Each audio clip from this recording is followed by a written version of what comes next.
Shalom, damai di hati.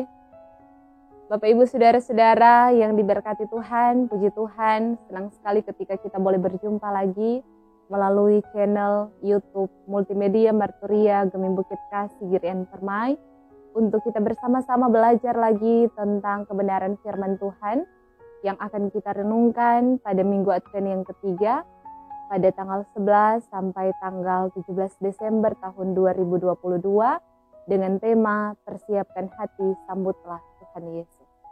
Namun sebelum kita membaca dan merenungkan firman Tuhan, mari kita minta tuntunan Roh Kudus lewat doa. Kita berdoa. Segala kemuliaan, puji, hormat, syukur kami persembahkan kepadamu Tuhan, karena dalam perkenanan Tuhanlah sehingga kami semua boleh diperjumpakan dalam jumpa iman melalui video channel tim Multimedia Marturia Gemim Bukit Kasih. Kami hendak belajar bersama-sama diperlengkapi melalui kebenaran firman Tuhan yang sekiranya boleh mengarahkan hati dan pikiran kami untuk ada dalam kesiapan menyambut Tuhan Yesus Kristus Sang Raja Damai. Dan di saat ini kami siap sedia untuk membaca dan merenungkan kebenaran firman-Mu, maka bersabdalah Engkau bagi kami.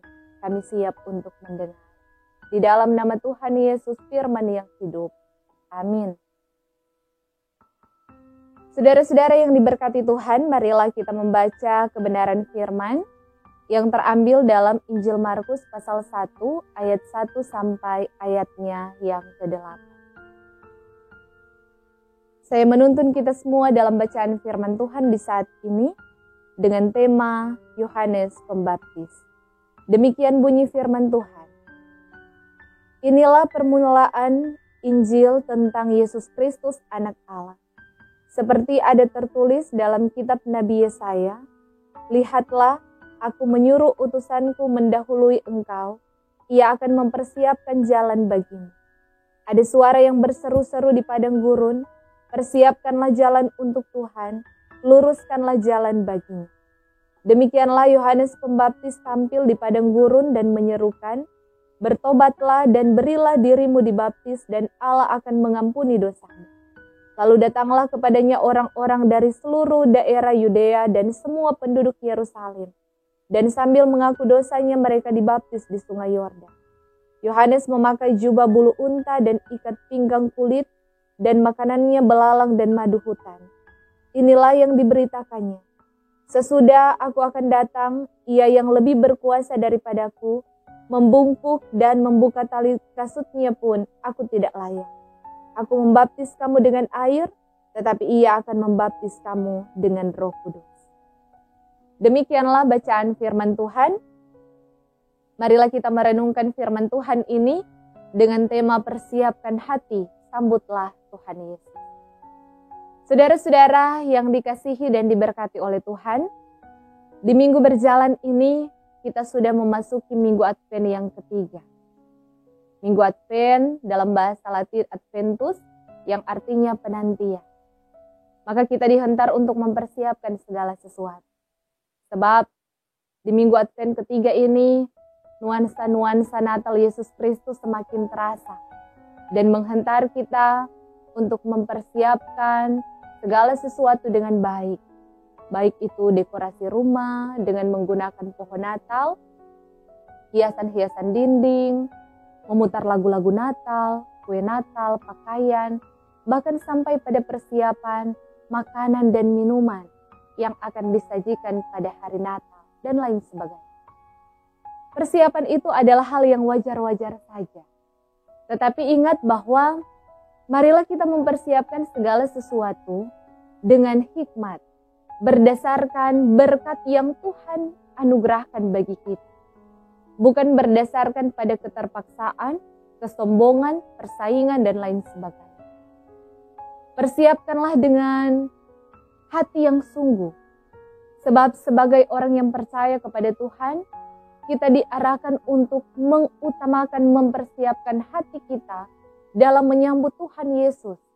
Baik dalam menyambut Natal Tuhan Yesus Kristus, hari kelahirannya, tetapi juga dalam mempersiapkan hati kita untuk menanti kedatangan Tuhan Yesus yang kedua kali, sesuai dengan kairos Allah.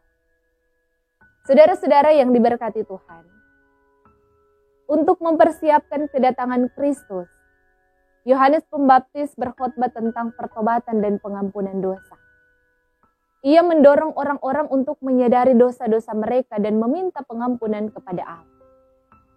Dan pastinya bahwa setiap kisah memiliki permulaan. Untuk permulaan Injil yang dia tulis, Markus memuat kisah pelayanan Yohanes Pembaptis di padang gurun. Yohanes Pembaptis, ia adalah seorang nabi utusan Allah untuk mempersiapkan jalan bagi kedatangan anaknya yaitu Yesus Kristus. Pada masa perjanjian lama, seorang pembawa pesan akan mendahului kedatangan seorang raja. Utusan itu, ia bertugas untuk memastikan bahwa jalan yang akan dilalui raja cukup aman. Ia juga bertugas mempersiapkan rakyat menyambut raja. Dalam rangka menyambut kedatangan Kristus, Yohanes mempersiapkan orang-orang untuk menyambut kedatangannya dan kemudian mengikut Tuhan. Nabi Yesaya menyebutkan bahwa khotbah yang disampaikan Yohanes sebagai bulldozer yang digunakan untuk membangun jalan raya bebas hambatan. Jalan itu membuat Tuhan dapat mencapai tempat yang tertutup bahkan terisolasi sekalipun. Lalu bagaimana cara membuat jalan itu? Dalam Yesaya 40 ayat 4 katakan, setiap lembah harus ditutup dan setiap gunung dan bukit diratakan. Tanah yang berbukit-bukit harus menjadi tanah yang rata dan tanah yang berlekuk-lekuk menjadi dataran. Itulah gambaran pertobatan yang diserukan oleh Yohanes, yakni runtuhnya puncak kesombongan, tertimbunnya lembah kekelaman, dan lurusnya hati yang bengkok. Ada pemulihan dan ada baptisan sebagai simbol pengampunan dosa. Namun Yohanes tahu itu tidak cukup. Perlu sesuatu yang lebih dari baptisan di sungai Yordan. Ia paham bahwa baptisan yang dia lakukan hanya sebuah persiapan karena Yesus akan datang dan akan membaptis mereka dengan Roh Kudus. Yohanes Pembaptis juga berkhotbah tentang keutamaan Kristus. Dia menempatkan Kristus sebagai yang utama dan menempatkan dirinya serendah mungkin di hadapan Kristus. Sehingga ayat 7 menjelaskan untuk membuka tali kasutnya pun dia merasa tidak layak. Yohanes Pembaptis tidak menempatkan dirinya sebagai murid yang bersedia melakukan apa saja bagi gurunya. Tetapi membuka kasut sang guru tidaklah termasuk bagian tugasnya. Yohanes Pembaptis pun masih tidak berani menempatkan dirinya sebagai hamba yang akan melakukan apa saja bagi tuannya, termasuk melepaskan tali kasut sang tuan. Ia menempatkan dirinya jauh lebih rendah dari itu, sampai-sampai ia merasa bahwa membuka tali kasutnya pun tidak layak. Dalam pemahaman itulah Yohanes Pembaptis juga berkhotbah tentang kuasa Kristus. Ia hanya dapat menyiapkan hati orang-orang, tetapi Yesuslah yang berkuasa untuk mengubah hati mereka. Oleh karena itu, Yohanes Pembaptis sadar benar bahwa dirinya bukanlah aktor utama. Ia hanya berperan menghubungkan manusia dengan Kristus. Saudara-saudara yang dikasihi dan diberkati oleh Tuhan, dalam hidup pelayanan kita, kiranya kita pun belajar untuk menyadari bahwa Kristuslah yang seharusnya kita tinggikan. Dialah yang utama dalam hidup kita. Dialah yang harus ditinggikan dalam setiap pelayanan. Dan kiranya kita pun semakin belajar untuk merendahkan diri kita di bawah keutamaan Kristus. Muncul pertanyaan bagi saya dan saudara-saudara. Bagaimanakah dengan hidup kita? Sudahkah kita mengalami pemulihan? Sudahkah kita menjadikan Tuhan sebagai fokus dalam perjalanan kehidupan ini? Ingatlah bahwa Kristus akan datang untuk kedua kali pada saat yang kita tidak ketahui. Sudahkah kita mempersiapkan hati untuk menyambut Dia? Masihkah ada lembah yang harus ditutup? Masihkah ada gunung dan bukit yang harus diratakan? Mintalah Tuhan membereskan semua itu, agar menjadi jalan yang rata saat Ia datang nanti. Marilah kita mempersiapkan hati yang tulus, hati yang bersih, untuk menyambut Natal Yesus Kristus. Hidup dalam perubahan, hidup dalam pertobatan, meninggalkan setiap perbuatan-perbuatan lama, perbuatan-perbuatan yang buruk, sehingga kita mau dibaharui di dalam Tuhan. Dan ketika Tuhan Yesus datang pada kali yang kedua, Ia dapati kita semua tetap setia kepadanya. Persiapkanlah hati kita untuk menyambut Natal Yesus Kristus dengan hati yang benar-benar memuliakan Tuhan, hidup dalam kedamaian, hidup dalam kerukunan, saling memaafkan satu dengan yang lain, dan kehidupan kita pasti diberkati oleh Tuhan Yesus Kristus, bukan hanya kita secara pribadi, tetapi juga keluarga kita dan orang-orang di sekitar kita akan terberkati di dalam Tuhan. Terpujilah nama Tuhan. Amin. Mari kita satu dalam doa, kita berdoa. Terima kasih ya Tuhan Allah untuk tuntunan-Mu bagi kami semua, ketika kami boleh membaca dan merenungkan akan kebenaran firman-Mu.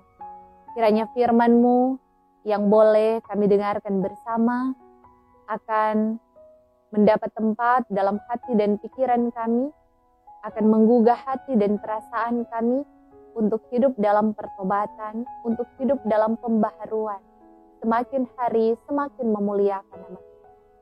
Dan kiranya kami semua yang mendengarkan firman Tuhan ini akan menyiapkan hati kami untuk terus fokus dan terarah hanya kepada Tuhan.